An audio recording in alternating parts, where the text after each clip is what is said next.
A while back, I rated the top 5 Super Nintendo games of all time on Two Hats and a Beard. The sole sports game on there was Tecmo Super Bowl 3, the final edition. I boldly claim that this was the greatest football game of all time. I'm talking about Tecmo Super Bowl 3, the greatest football game of all time. Fuck you, Madden. It was amazing. The teams were great.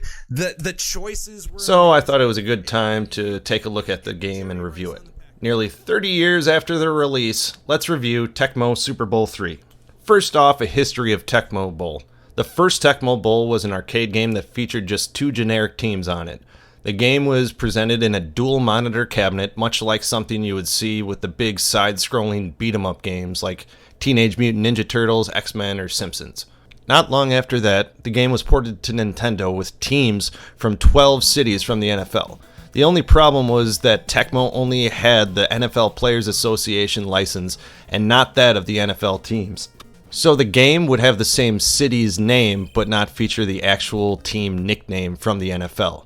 The league's players would be featured in the right cities, just again without the right nicknames or the NFL logo.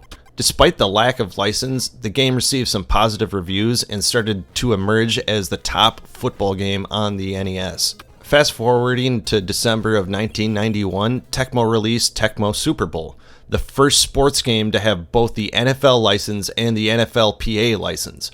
The game was at the top of the sales charts for 3 months straight in 1992. The new version featured a full regular season mode with playoffs. The season stats that were kept gave the game an incredibly authentic feel to the user.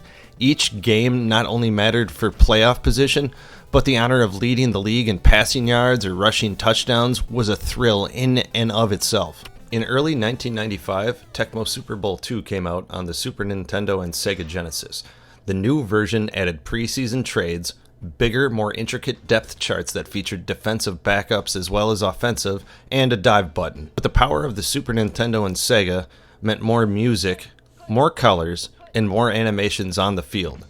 Along with the graphics and gameplay features, the season mode would now generate a new schedule each season, so it would seem like a continuous franchise. While other games had better looking graphics, Tecmo still was recognized as one of the best with their intricate look at stats and season mode.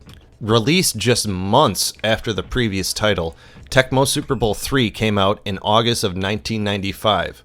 Tecmo had really upped their game.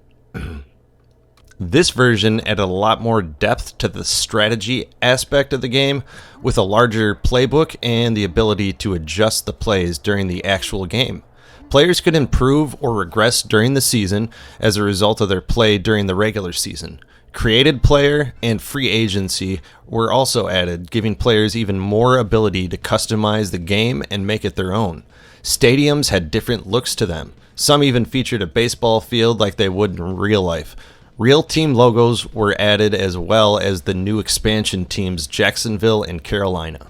All in all, the game added a lot in its final rendition on Super Nintendo and Sega. While the game received mixed reviews overall, to a lot of Tecmo Super Bowl fans, this was the ultimate version of the game. It did not have the player movements like Madden 96 nor the graphics, but what it did have was depth and features and what seemed like a level playing field.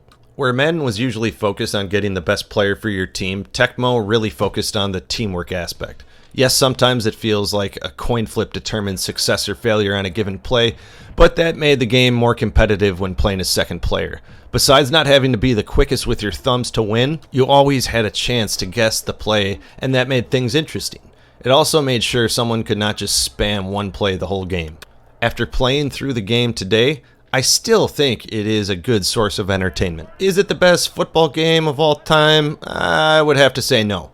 Going back, I really struggled to get any consistency with my team. The passing game was extremely hard to get going, as after 2 steps back from your quarterback, you have no idea what your receivers are doing.